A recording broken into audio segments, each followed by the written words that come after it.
My name is Ashley Goodyear, and today I'm going to talk to you about anxiety.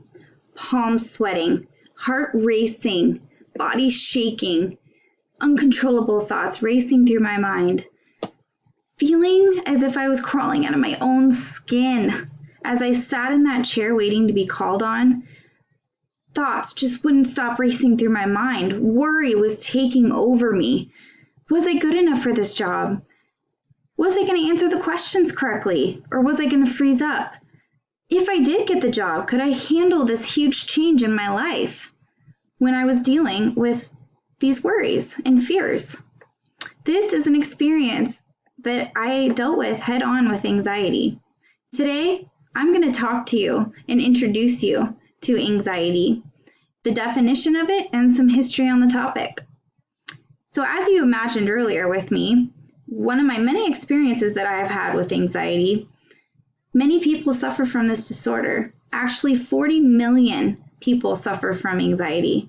This is 18.1% of our population, which is quite a bit. But only 36.9% of people actually receive treatment for anxiety.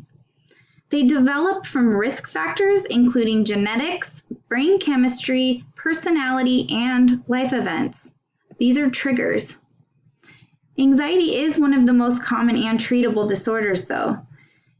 It's classified as an intense, excessive, and persistent worry and fear about in everyday situations.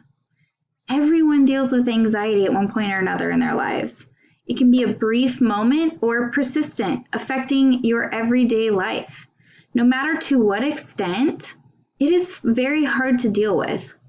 Now I'm going to talk to you about some history on the topic. It started back in 1978 in White Plains, New York, where the very first phobia group met. Back in the day, anxiety was not known yet. It was known as phobias.